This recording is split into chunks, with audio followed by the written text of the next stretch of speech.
Hey everyone, it's Raghu back with Mindrolling, and I'm here with Eric Zimmer. Eric and I have been trying to talk for about 6 years. No, 6 In months some maybe. ways, maybe. No, Welcome, Eric. Welcome. Great to have you. thank you so much. I'm happy to be here. Yeah, and by the way, Eric has his own podcast, which the one you feed, which is so in alignment with who we are, which is a big reason why I thought this would be great to chat with you. So, give us a little bit of how did you get anywhere near and into some of the things?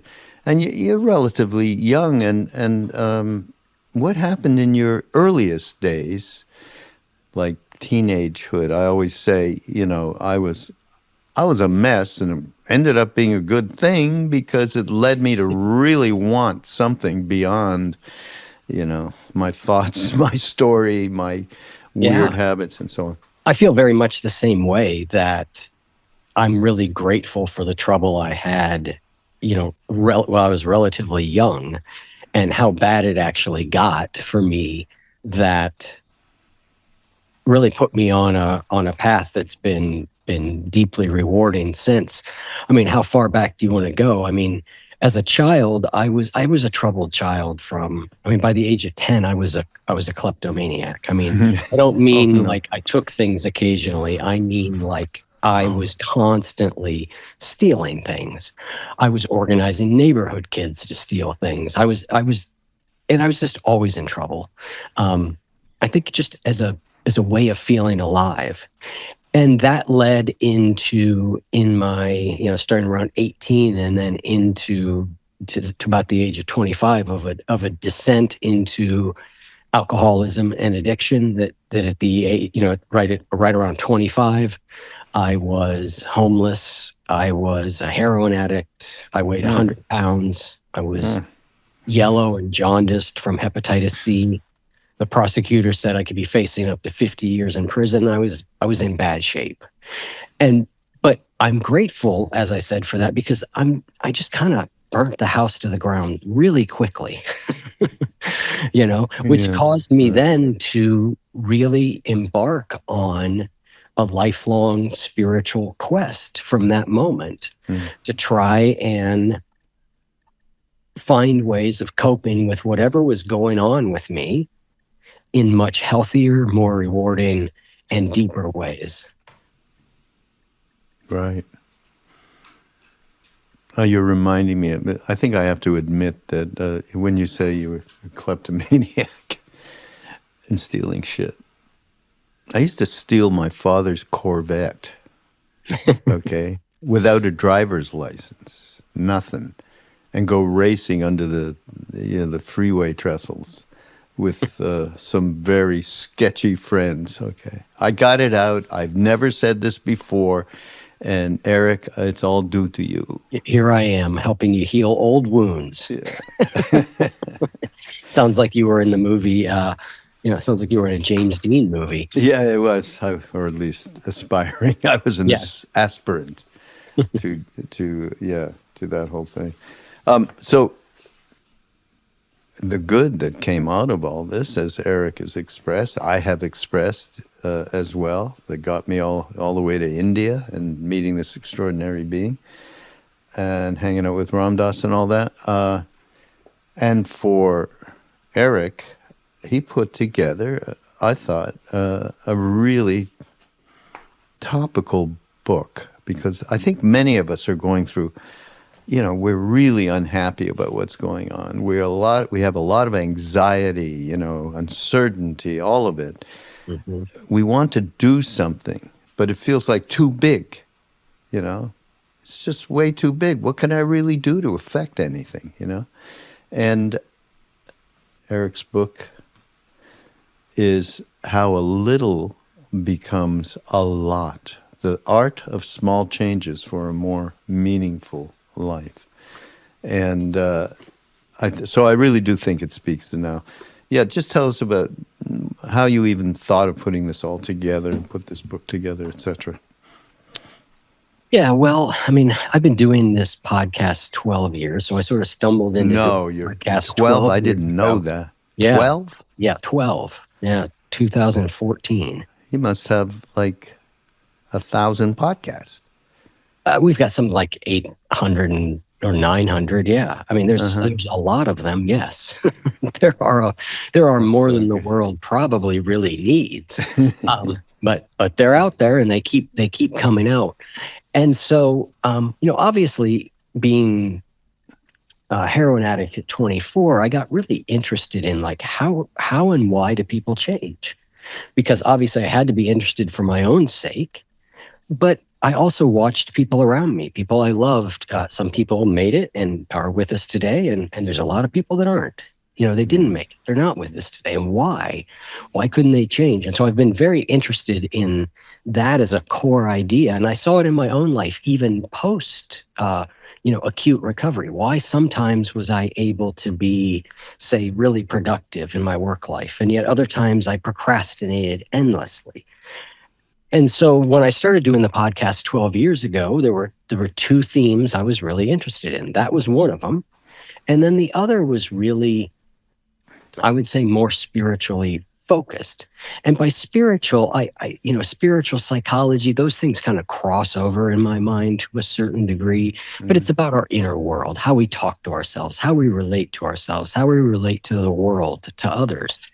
And finally, after having done the podcast for quite some time, coached hundreds of people from around the world, led lots and lots of workshops, I finally felt like, all right, I think I have something I kind of want to say about all this, Mm-hmm. and that's how the book came about. Wow. That's so great. Let me just, to give everybody an idea of what you're trying to share here, there are ways of creating and maintaining positive change that combine both outer behaviors that support our health and our well-being, and inner attitudes that help us find more peace, meaningfulness, and ease in our lives. You know, Ram Dass, of course, is a big reference point, and it was about the purview, the inner purview, I would call it, the perspective that you walk around with day to day. And you've already mentioned some. How do you talk to yourself, et cetera, et cetera.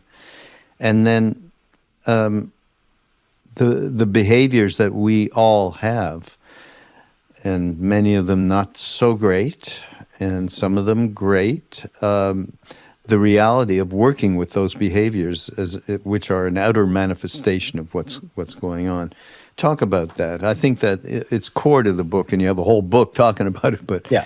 you know, Well, sometimes we take the two apart and we think about an inner world and working on that, or we think about, the outside world, building good habits or changing this or doing that. And my experience is that they are so deeply interrelated that they are essentially, as you said, they are manifestations of each other. I would argue that it's actually a two-way relationship. It's not mm-hmm, just our inner influences our behavior, but our behavior can turn around and influence our inner, right? And you go to I don't know what it's like in an ashram, but I know a lot about Zen monasteries. And, there's a lot of things that you do, right? That's a combination of how you are inside, but also what you're doing on the outside. The way you do anything, the way you sweep the floor, the way you cut the grass, the way you do any of these are, and most all of the spiritual traditions also, there is a focus on the behaviors that we do. And so this idea, I think, is that I don't think you can do enough inner work that will allow you to be at peace if your outer behaviors are out of alignment with who you are. yeah, Right. I think I've heard Jack Kornfield, who's on your network. I think I've heard him say something to this effect in the past, like it's hard to have inner peace if you're selling guns for a living or something.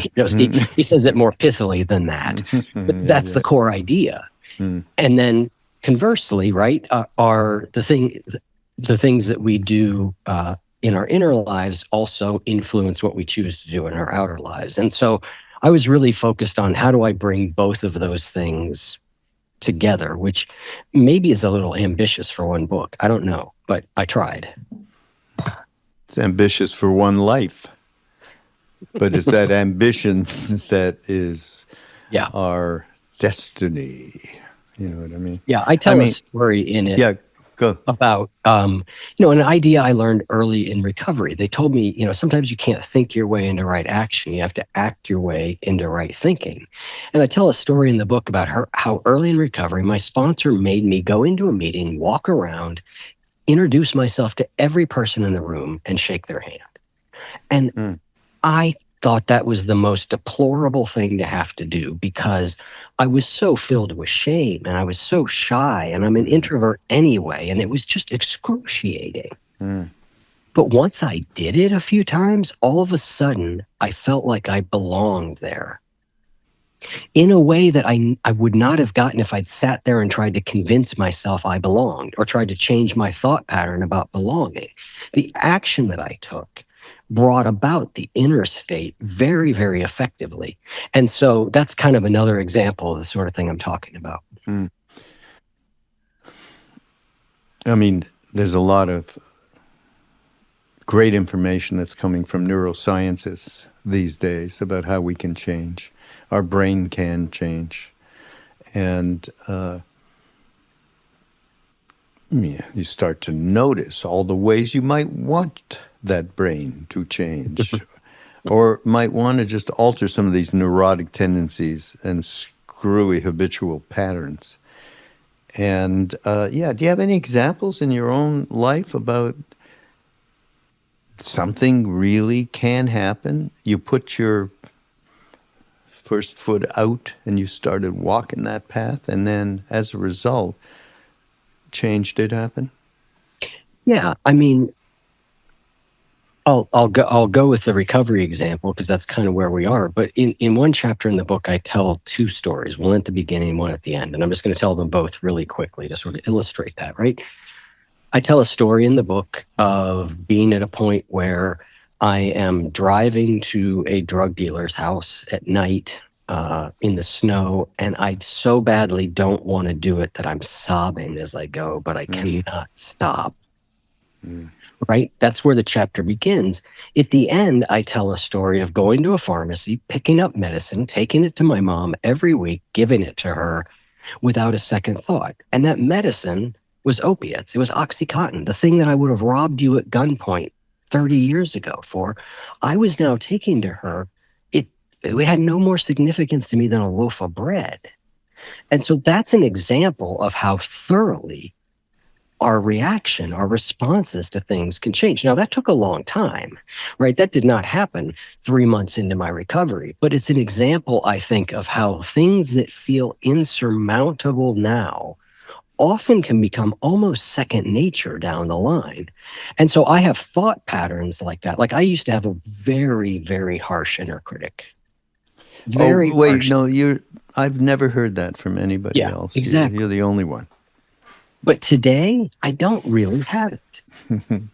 It's not that I am not ever critical of myself. I am. I'm able to look at my behavior and go, oh, I missed the mark there, or think, oh, you didn't work hard enough on that, or that material is not good enough, all that. But it's done with a completely different spirit inside. It's not mean anymore. It's done kindly. And again, that's the sort of change that once upon a time I would have said, that can't happen. But with enough time of working on my inner patterns, that really has changed to a dramatic degree. So, I mean, those are examples of it's sort of the inner. And I think those are the two that come to mind. Mm. Yeah. Well, reactivity is certainly one of the biggest things that people wrestle with. And that's why mindfulness and meditation certainly can help, or any kind of practice that leads you into that one point and just cuts off the discursive thought process or believing in the story you tell yourself and all of that. So, Yeah. And you've got, I mean, obviously the material you share with the world, that's what that's what it helps people do. And I sometimes have said that I think what meditation has given me the most is it increases the space between what Viktor Frankl called stimulus and response. Right? Yeah, I feel like yeah, what yeah. meditation mostly has given me is that space is bigger, it's longer. And with that space, then I get to choose better. I don't always choose better. I'm not saying that. But the opportunity is there in a way that it's not when I'm not meditating regularly, right? That space gets very tight. Yeah, no, absolutely. And beyond that, actually, Trungpa Rinpoche, do you know who he is? Mm-hmm. Yeah. Yeah, his had a big deal was the gap, Yeah. between the in and the out breath. And in that space, there is no judgment, there is no nothing. Mm. How do we make that a little tiny bit larger is always the question there. I got to do a book event at the Shambhala Center in Boulder. And so it was really fun. I've been there once before, but it was fun to be back in there again and wander around. There's so many pictures of him. And it's kind of it feels to me like a shrine kind of place. Yeah. We actually had an idea. This is a real digression, but we have an idea, and we will do it. We're trying to figure out when to do it, because Naropa was started in 1974 with Ram Dass and Trungpa, and what Ram Dass did was an amazing course on the Bhagavad Gita, and translating it the way he was so good at translating, the sacred text and ideas and philosophies and so on. So we want to bring that back and honor that, because it's a lot of years have gone by. I will sign up for that. You let me know when you get Okay. that put together, because Will I'm do. in. I'm in Yeah, yeah, no. 100%. That's a book that I've dabbled around the edges of, or I know it's part of bigger scriptures than that, sort of call it a book is kind Yeah. of, but I'll call it a book just to make it easy, that I've dabbled around the edges on, but I've never gone really deep into. Oh, yeah. Then because the way that Ram Dass characterizes the thoughts in this book, or what is trying to be delivered to Arjun, who is the disciple of Krishna, who came down as a charioteer. So the whole dialogue is helping us out around the idea of being the doer, starting right there, which is one of the most difficult things, which the Buddhists expound upon forever, around you are not the doer. You are, the whole idea of emptiness, which is a very difficult concept in Buddhism, because it has nothing to do with voidness. Right. And empty right away. We in the West, especially, that, so I think that with somebody like Trungpa, the way in which he could really elucidate the reality of who that I is and what it is doing in the world is something very valuable, very valuable. And anyone who is pursuing that is pursuing the most essential, in my mind, way in which we came here. We have an incarnation. We're going to spend X amount of years, sometimes not so long, sometimes much longer. And what is it for? Are we identifying who that I is? Are we really going through the kind of exposition that would take place when these things are being investigated, which is why the whole thing with this book of just taking just one little step, that first step, is so important. So I'm really happy that you did this, Eric. It's really great. Thank you. One thing, You want to tell the story of Dasharat Manji had a hammer, a chisel, and a mountain of grief?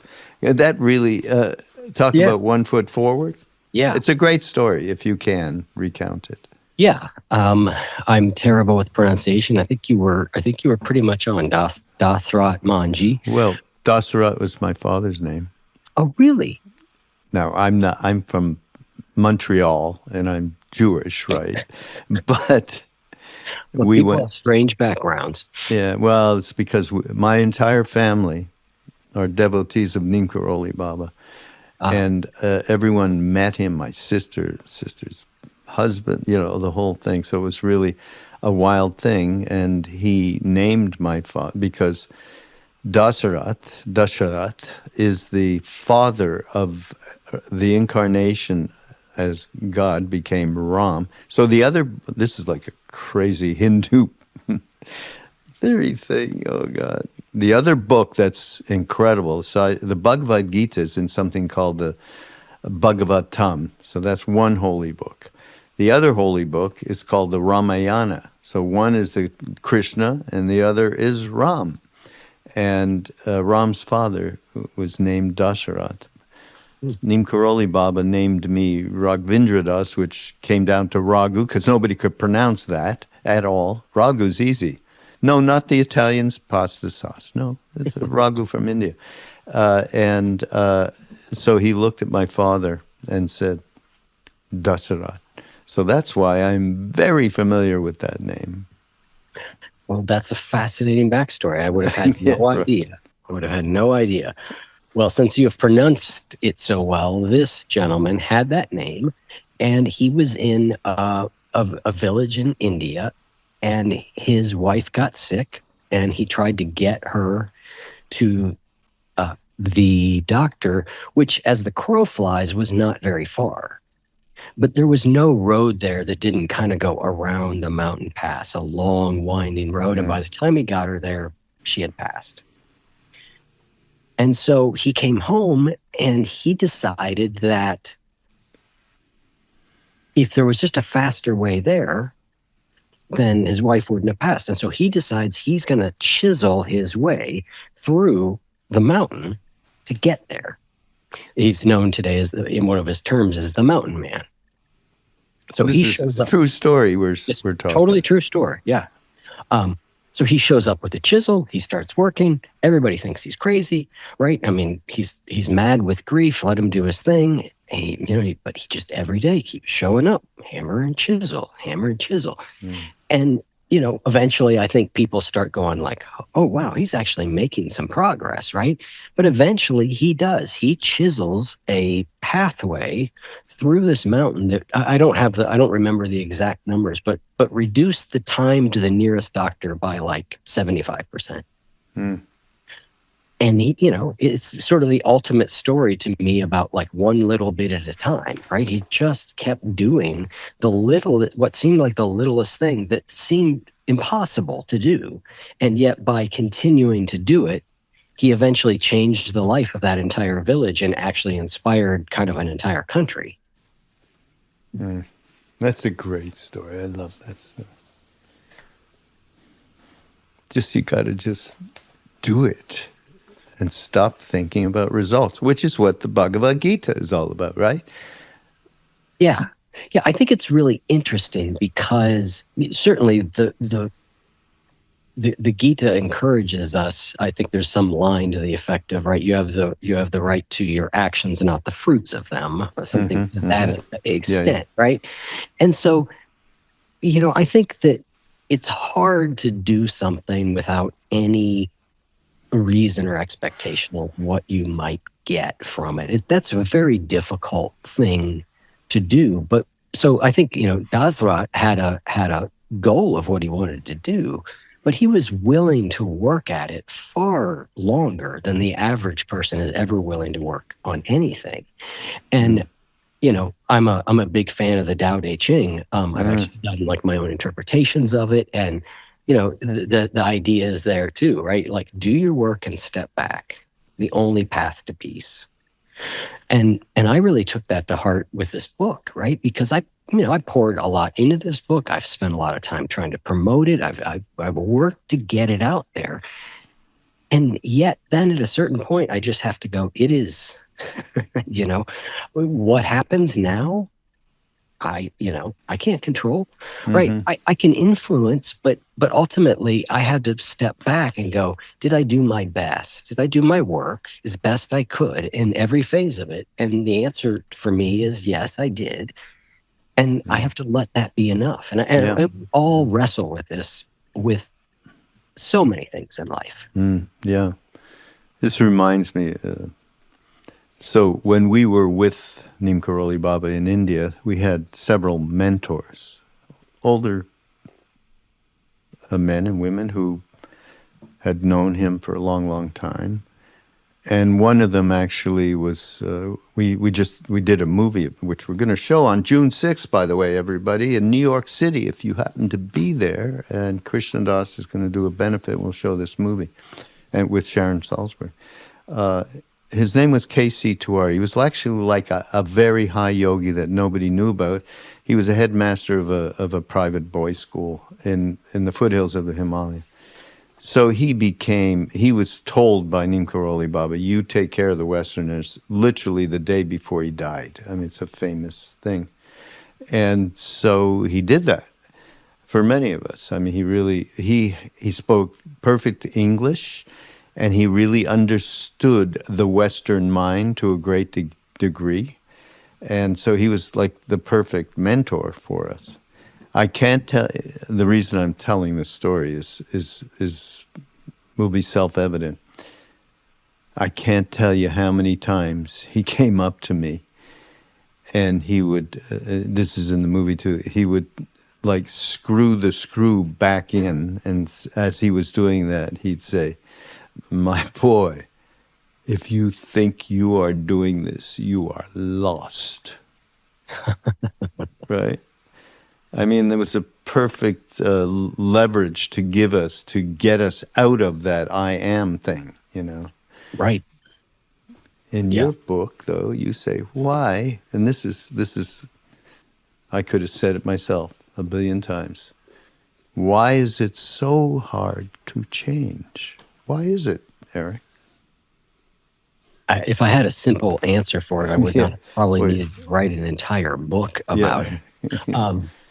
I think I think it's different for different people. One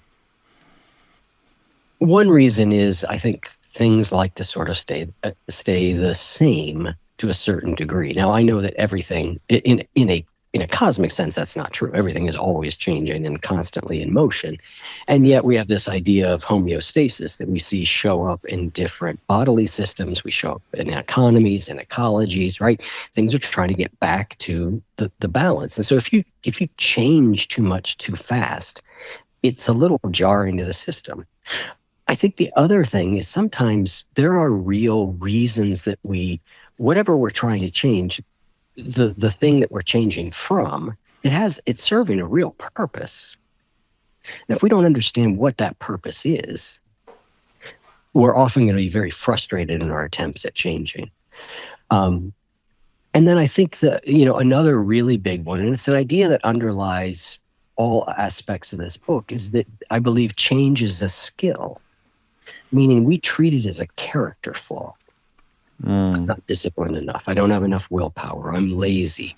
I'm just the kind of person who I can't stick with anything. Whatever those versions of that story are. And what I believe is that we can all change.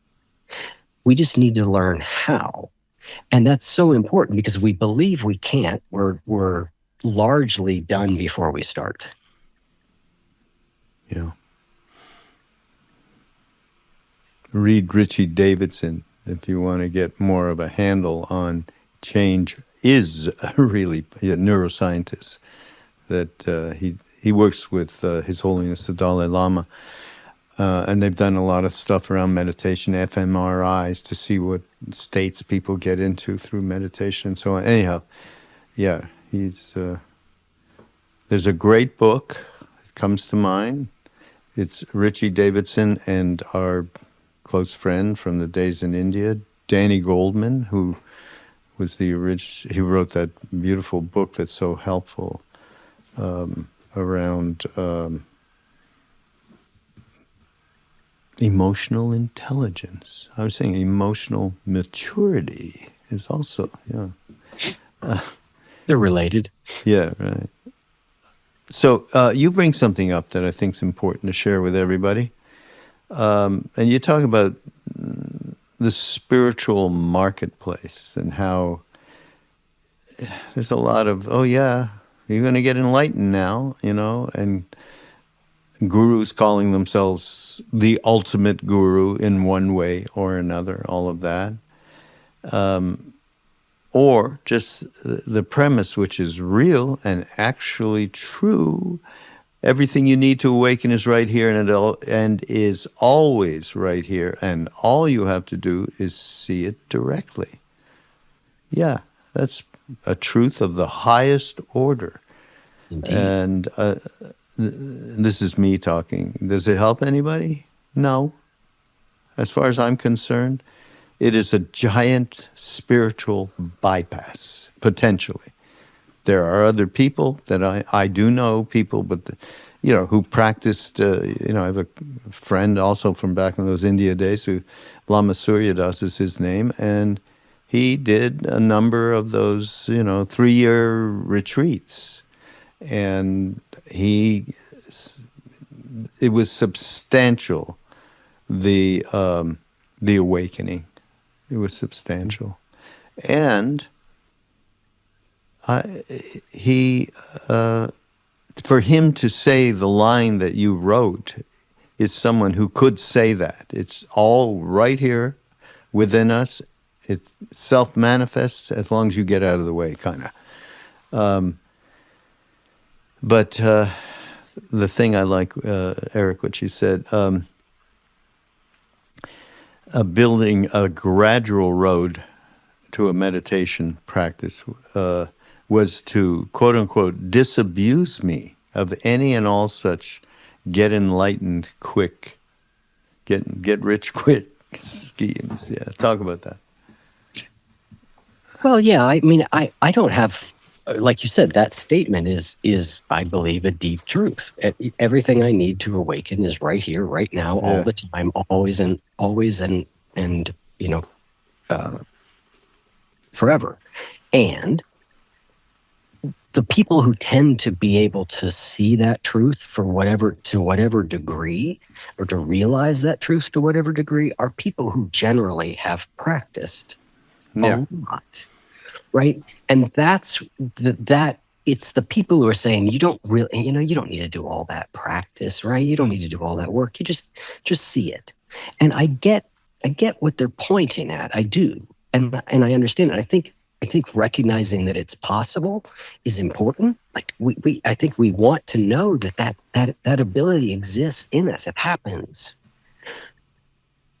But most everybody that I've seen who's like one of these gurus who is saying like, oh, well, I just saw it one day and all the, everything I did up till then wasn't really, I didn't need to do all that. I'm like, that doesn't make sense to me, right?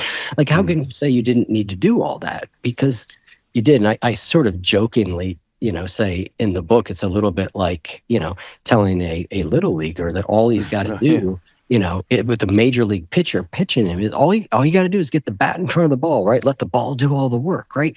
That kid's going to end up with a traumatic brain injury far sooner than he hits a home run, right? And I think that's the case. Also, I'm not saying practice is everything, but it certainly seems to be part of the thing that leads us closer to whatever degree of awakening we achieve. And I don't even like that word achieve, but you get my point. Yeah. And how many souls, individuals, have had the kind of awakening that we're speaking to without a lot of practice is really very small, It really is. I mean, there's a Zen teacher who's become a friend and I admire greatly, Henry Schuckman out of New Mexico. I know Henry, and he's been on the show. Henry's remarkable. He's a world-class writer, but he tells a story of having an awakening moment when he was like 18 on a beach out of nowhere, right? Yeah. But he had no context for it.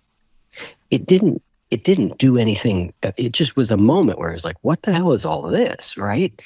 He didn't have any context to place it in. He didn't have any way to deepen it. He didn't have any way to steady it. He didn't have any way to live it. It was something that happened, sure. But now, right, it's a far different thing, right? Those experiences all make sense within a context. And so, yeah, they do happen randomly and occasionally to people. I would argue they happen in some cases to smaller degrees to a lot of us.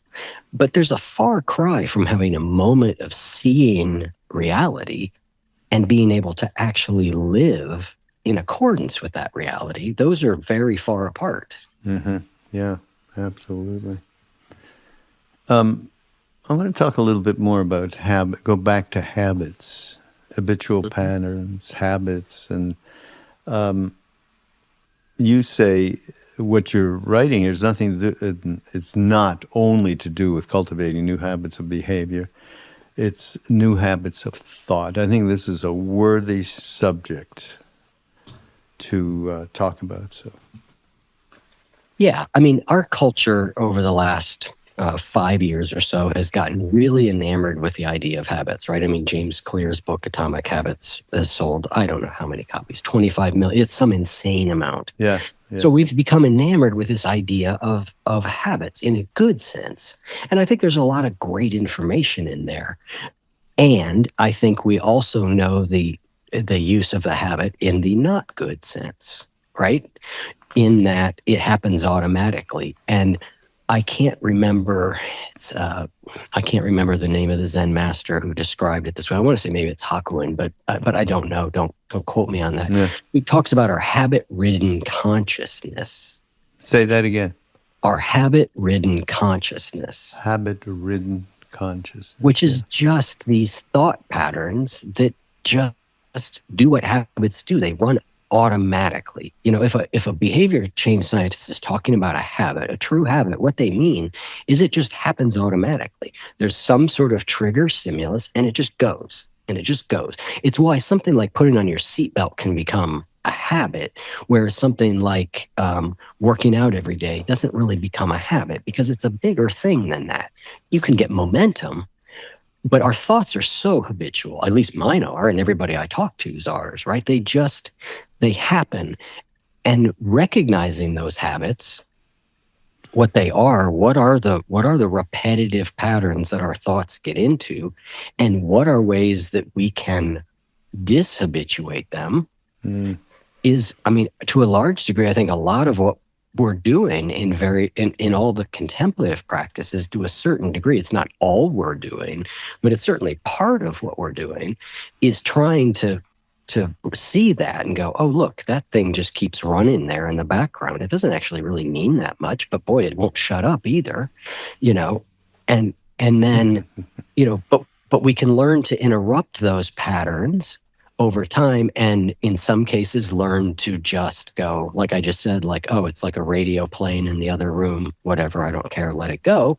Or we can choose to say, you know what, that one's actually kind of destructive, and I'm going to replace it. You know, I'm going to work to replace it. And whether we replace it or we are just with it, it depends on the different people have different ideas, and there's lots of different ways to approach it. I kind of do both. But recognizing what they are is sort of the first step. And then how do I catch them often enough? Mindfulness. Yeah. Big time. I like what you say, how you came to your inner voice through your dad. And you use your dad as an example of, you know, watching people talk to, you know, how they talk to themselves. But yeah, that's pretty amazing how that harshness came from your father's anger. And this is enlightening for me, Eric, right now, because I think we had similar fathers. Although my father came to India when I was 25, and he wanted to check out what me and my brother were doing. Neem Karoli Baba said to me, did you give him the medicine? I said, yeah, he had a cold. This is a famous story, obviously. I've told a billion times. And then he said, no, no, the medicine, the yogi medicine Ram Dass gave me is how it was translated. Ram Dass gave him 2 different times, a huge amount of acid. And that's a whole other story. So I said, acid? And my father went, LSD? He might have smoked a joint in his life, maybe, I don't know. And in Benares, which is where in India people go to die, by the banks of the Ganges River, we were in a houseboat on those banks with my father, and I found a hit of acid and gave it to him. And his whole life basically changed after, and mine, because he was like your father. Yeah. Very harsh, angry, and I don't know, my father was a screamer. I don't know if that was part of it, but whatever. And I'm recognizing, how I never thought of it, Eric, till you said this in the book. See, so the worthiness of podcasts appears again. Yes, that's a really beautiful story. I mean, I wish that things with my father had gone that direction. I wish my father would have shown the slightest interest in any of the inner work that I was doing. He just never really did. That wasn't the relationship we ended up getting to have. But I certainly was able to recognize, he was very hard on me. And that was obvious to me as a child. It was as I got older that I was able to reflect more on like, oh, but he's just as hard on himself, if not worse. Yeah. Right? He's just doing to me what he does to himself. I mean, and that sort of allowed me to place this inner critic I had and this harshness I had. It allowed me to place it into a context and go, oh, well, that didn't come from nowhere. You're not just mean to yourself because, right? There's a reason this exists here. And I think by being able to do that, I was able to offer both him and I a degree of forgiveness around that. That's great. Same grace. It's all grace. Ultimately, as far as I'm concerned. You just got to put your homework in, You got to get your homework in. That's all. You say in this, I want to continue quoting you, that voice was holding you back, and golf and everything else that you were in. This is from the vantage point of a thankful present. That's a nice term, thankful present. I can say that besides no longer using mind-altering substances to burn my life to the ground, no single change has made a bigger difference in building a life worth living than this, learning to treat myself with kindness. We are so, I mean, who wouldn't be aligned with it? But I mean, it rings so true. I see a lot of what the Dalai Lama does on social. I used to go to all of his events, but he no longer can travel, so he's not coming to the West these days. And I just saw something. He's like basically speaking to it the way we have been speaking to it, and downplaying enlightenment, downplaying powers and spiritual blah blahs, and saying, he said, well, when I go around, I'm a Buddhist, but I don't talk about being a Buddhist.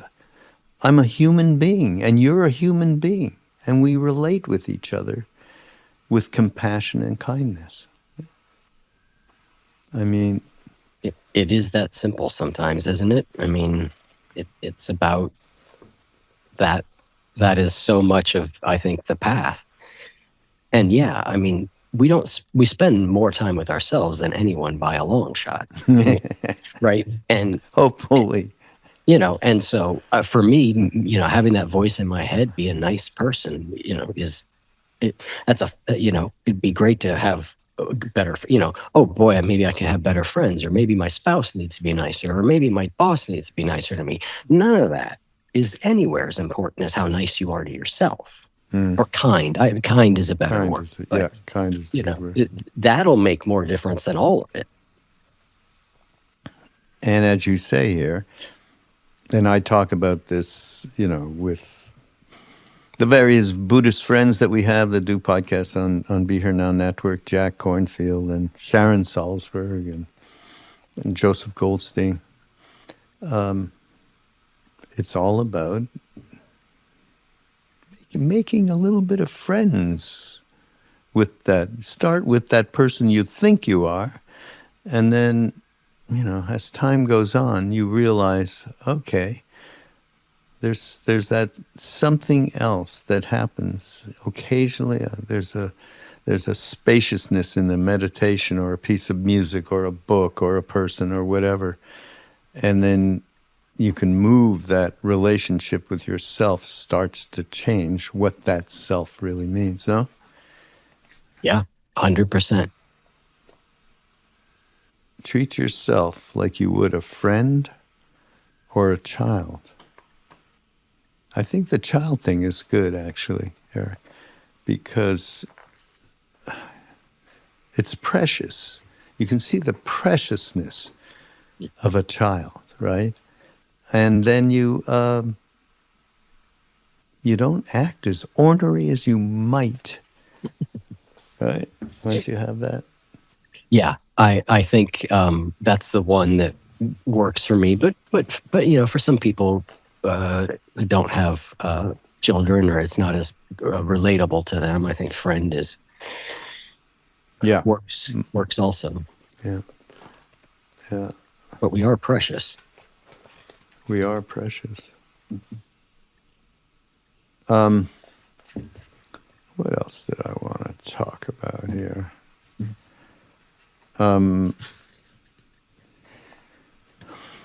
Interesting thing. I mean, you talk about biases, right? And how we bring to the table so much of that. Just preconditioned notions, and it's unbelievable. Distortions of perspective is another one of those things that I think is so important for us to acknowledge. And another Dalai Lama thing. I just saw something where he talked about, okay, you wake up in the morning. As soon as you wake up, it's me land. He didn't say that like that, but as soon as you wake up, he says, what I do, and I think I've been saying this in almost every podcast that I've been doing lately since I read it, and I'm using it. He says, I remind myself that nothing exists as it appears. Nothing exists as it appears. Then I know that all people want happiness. We all want happiness, but we experience suffering. So Dalai Lama, I generate compassion for those people and help them to transform negative emotions. That's a good way to wake up, right? It is a very good way to wake up. It is a very good way to wake up. It's funny, I was just getting my hair cut a little while ago, and I was sitting in there and I was looking around, and I just had this moment where I was sort of like reflecting on that, like every person I saw is the main character in their own story. Like they are incredibly precious to themselves. To me, they're just people out there. It's like, oh, whatever, there's just people. But to them, like they have their own entire inner lives. And, they are, they think they're the center of things just like I do. And I don't mean that I don't mean it negatively about them. I just simply mean like it's so easy to orient like I am the central character in all of this, but that is absurd. Right? It is absurd to think that I'm the central character in anything except my own mind. Yeah. I did an audio book with Duncan Trussell. You know Duncan? I mean, you know of him at least. Meet. I know who he is. Yes. Yeah. It was called from the movie of me to the movie of we, and we used ourselves as examples of the habitual patterns and the neurotic tendencies that got created out of whatever our environments and Mm-hmm. karma was and all that, and then how to transform that. So, yeah. You're gonna have to check that out. That's a great title, by the way. Yeah, I stole it, though. Yeah. Well, I stole it from one of my closest friends, Krishnadas, the kirtan guy. Mm-hmm. And many's a time he would before he'd get the chanting going and all that, he'd say, "You wake up in the morning and it's the movie of me. You're the writer, you're the director, you're the protagonist. You even do reviews and you read them 24/7," which is exactly Yeah. what happens, right? Yeah. And so this is a big part. This book is a big part of how to realize that, and how to, in this case, you're absolutely right. Just start with the small steps to enable oneself to have a handle through mindfulness, have a handle on it. Dalai. I'll just tell you one little thing. That Dalai Lama prayer, you could call it. I did a podcast with Joseph Goldstein. That's Jack, and the three of them brought Vipassana back. Yeah, Joseph was great. And I had heard a story about him. He was doing a meditation in the East at one time, many years ago, and it was doing a walking meditation, and his teacher was there and everything. And he's walking, and he kind of just looked back, and through the window, he saw his teacher. He thought he saw his teacher. He straightened up and he was doing it perfectly. Walking meditation. Perfect. Then he happened to just glance back again, I guess to check it out if he was still looking. It was a lampshade. When he told that story, in relation to His Holiness, it was quite great. Well, we don't have a lot of time left. Well, you got a lot of things, Eric, in this book that I really enjoyed.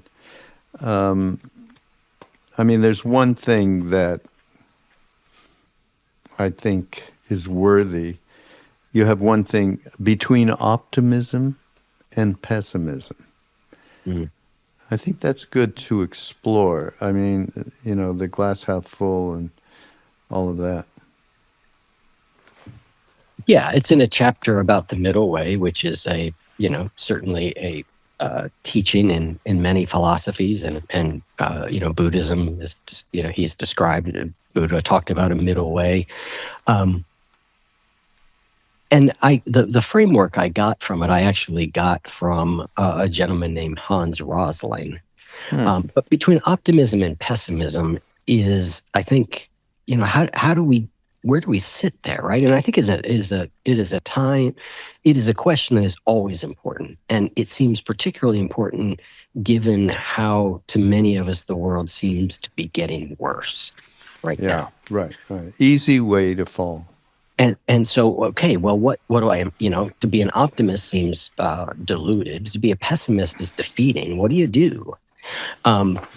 And I quote Hans Rosling, who wrote a book called Factfulness. And his whole point was, the news tells us everything's getting worse, but by a lot of different measures, a lot of things in the world are getting better all the time, right? Less people are in poverty. More children are able to read. There's less human slavery. There's all these things. Not to say that there's not all kinds of problems, but he says, I call myself a possibilist. And I love that framing of, he says that people call me an optimist or a pessimist. I don't like that. He says, I reject the overdramatic view of the world. I view myself as a possibilist, meaning, we've come so far in so many ways as a species. We've done so many things that are positive and good. There's been progress, and there's a long, long way to go. But a possibilist is one that goes, well, we've made progress, we can keep making progress. it's a non-defeatist type attitude. And I see a lot of people feeling very defeated right now. Yeah. I keep hearing people saying again and again, life right now is like a dumpster fire, or it's a shit storm, or I mean, these terms of describing it. And it's not that in many ways there aren't, particularly in our US society, problems that we didn't used to have here in the same way, perhaps. But to describe things that way is to miss a whole half of reality, right? The 10,000 joys and the 10,000 sorrows, they've always been there. They're always both there. But we get caught up in, if you only see one side of that, which 10,000 joys is like, if that's all you see, you think you're an optimist. If all you see are the 10,000 sorrows, you become a pessimist. What most of us are after is that, and what the spiritual traditions counsel us to do, is to hold and see both. And that's what I'm kind of getting at in that section. Yeah. That's great. Great. Very great. Because it's, in both cases, I think, as you just said, people, as optimists, can avoid a little bit of spiritual avoidance, or bypassing, rather. Yep. And then the pessimist is just luxuriating in the mud. It's what we become used to, and when you become used to, you gravitate towards. And that's another case of how to change, some of these really difficult issues. Yeah, and without opening a spiritual can of worms, right? I mean, one of the critiques of the modern mindfulness movement is that it divorces the practice from the underlying ethical structures in which it evolved, right? Which leads to I'm just focused on only me getting better and feeling better. And while that's an important and useful aim, it's only half the game, I think.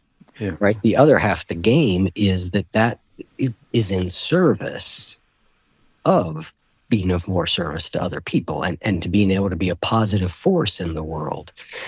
And I think we all have the ability to be a positive force in the world. Wherever we sit, wherever we are, there is a way for us to be a positive force. I mean, Sharon Salzberg is the person I think of, and I don't remember her exact analogy, but it's like my 6 square feet around me, or it's something to that extent, where she's talking about like, hey, there's always a way to make what's right around me better, which is makes the world better. There's always something positive we can do. Yeah. One step at a time. Little by little. Little by little. Yeah. Okay, I want to close with this quote, which is from the book, and it's from Nisargadatta Maharaj. Love says, I am everything. Wisdom says, I am nothing. Between the two, my life flows. I love that quote. It's one of my favorite of all time. Yeah, and right. I probably heard it from, again, somebody on your network. I think I probably heard it from Jack Cornfield somewhere along. Yeah. Jack loves to highlight those kind of things. It's such a beautiful and perfect quote. I mean, and it speaks to that middle way we were just talking about. It's that. It's such a beautiful line. Absolutely. Thank you for being here, Eric. I'm enjoying. And everybody, here's a little look at the book. I'm going to get it back up here. Yeah, it's a good And Eric, you'll get somebody to send me links. Yep. Links to the podcast. Eric, you're still doing the podcast, I'm assuming? Still doing the podcast, absolutely. Yep. Oh, that's great. So we'll have a link to the podcast. We should have you on as a guest. Anything to continue this dialogue. Okay. I'm good. I'm good. Awesome. Yeah. I think that would be very fun to do. I mean, I could probably interview you for about 4 hours. So yeah. Everybody, this is Mindrolling on the Be Here Now Network. Go to BeHereNowNetwork.com and some of the people we've been referencing are podcasters. So, yeah, I'll see you all next week. And Eric, yeah, no, let's do more. It was great, Eric. I loved it. See you Thank next you time. so much for your careful reading of the book. It was really, really kind, and I appreciate it. Absolutely. See y'all next week.